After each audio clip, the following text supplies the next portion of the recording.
वित्त मंत्री अरुण जेटली ने कहा है कि यूपीए सरकार के शासनकाल के दौरान प्रधानमंत्री कार्यालय की कम हुई विश्वसनीयता और सम्मान को एनडीए सरकार ने फिर से बहाल किया है। उपराज्यपाल ने दक्षिण अंडमान जिले में मानसून तैयारियों की समीक्षा की।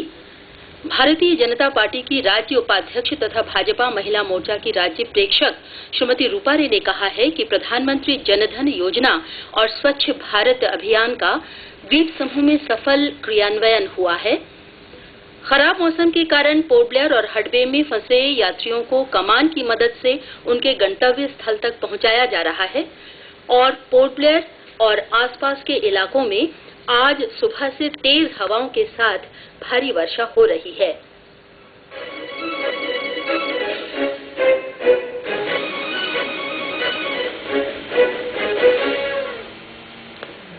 समाचारों के साथ मैं रीता बैनर्जी।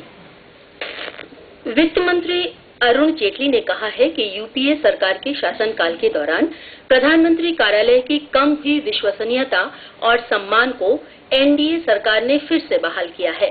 कल नई दिल्ली में श्री जेटली ने कहा कि अब किसी मामले में प्रधानमंत्री के शब्द अंतिम होते हैं, जबकि पहले ऐसा नहीं था।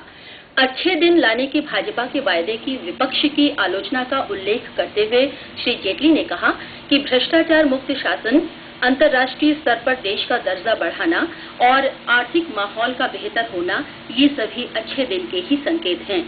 वित्त मंत्री ने कहा कि वैश्विक आर्थिक स्थिति, खेती की स्थिति और घरेलू निवेश को बढ़ाने जैसी चुनौतियां हमारे सामने हैं। श्री जेटली ने तमिलनाडु की मुख्यमंत्री जयललिता को बधाई और शुभकामनाएं दी। उधर एआईडीएमके के द्वीप समूह इकाई ने भी सुश्री जयललिता के दोबारा तमिलनाडु के मुख्यमंत्री का पदभार ग्रहण करने पर उन्हें बधाई दी है। एनडीए सरकार के कार्यकाल के 1 साल के सफलतापूर्वक पूरा होने के अवसर पर पोर्ट ब्लेयर की डॉलीगंज स्थित डॉक्टर बीआर अम्बेडकर प्रौद्योगिकी संस्थान में कल सुबह 11 बजे समारोह का आयोजन किया गया है। इस अवसर पर द्वीपों के उपराज्यपाल लेफ्टिनेंट जनरल ए.के. सिंह मुख्य अतिथि होंगे, जबकि सांसद विष्णुपद रे सम्माननीय अतिथि होंगे। सभी लोगों से इस समारोह में शामिल होने को कहा गया है।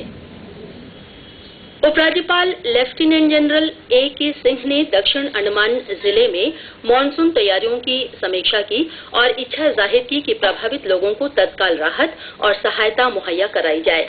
मानसून से निपटने के लिए जिला प्रशासन के कार्यों की सराहना करते हुए उपराज्यपाल ने कहा कि संबंधित विभागों द्वारा जल भराव के क्षेत्रों का निरीक्षण किया जाना चाहिए, ताकि इसके लिए स्थायी हल खोजने के लिए कार्रवाई की जा सके।